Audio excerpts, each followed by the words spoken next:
अश्लील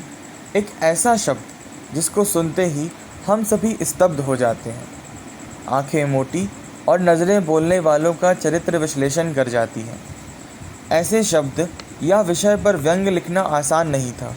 और न है, परंतु परसाई जी का जो निर्मल उद्देश्य इस व्यंग से निकलकर हमारे सामने आता है वो देखते ही बनता है। परसाई जी ने किसी व्यक्ति विशेष या धर्म विशेष पर अश्लीलता का आरोप नहीं लगाया, बल्कि अश्लील शब्द को लेकर हमारे मन में जो धारणा है, जो विचार है, उस पर सीधा प्रहार किया है और अप्रत्यक्ष रूप से उसकी बदलती हुई छवि हम सबके सामने प्रस्तुत की है। व्यंग की शुरुआत होती है एक खबर से, जिसके अनुसार शहर में अश्लील पुस्तकों का व्यापार हो रहा है। यह खबर सुनते ही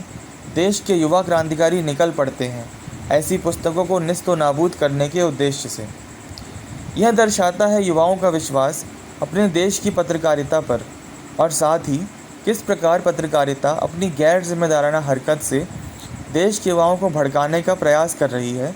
वो भी पुस्तकों के विषय में अपने आधे अधूरे ज्ञान और परिप्रेक्ष्य के आधार पर। व्यंग के द्वितीय और अंतिम भाग से जब पुस्तकें जलाने की बारी आती है तो सभी कोई ना कोई बहाना बताकर पुस्तकों को जलाने से मना कर देते हैं और पुस्तकों की होली जलाने का भार अगले दिन पर डाल देते हैं, जिससे साफ पता चलता है कि उन युवाओं ने पुस्तकें पढ़ी और समझी हैं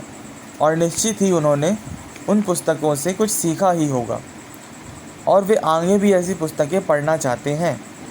वहीं अगर उनकी बात सच है और अगर उनके पिताजी, अंकल या भाभी ने पुस्तकें पढ़ी हैं या पढ़ रहे हैं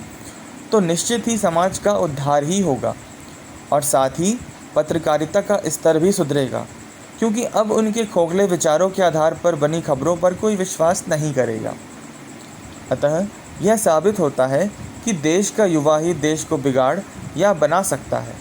ज़रूरत है बस सकारात्मक विचार और तथ्यों के आधार पर सत्य को जानने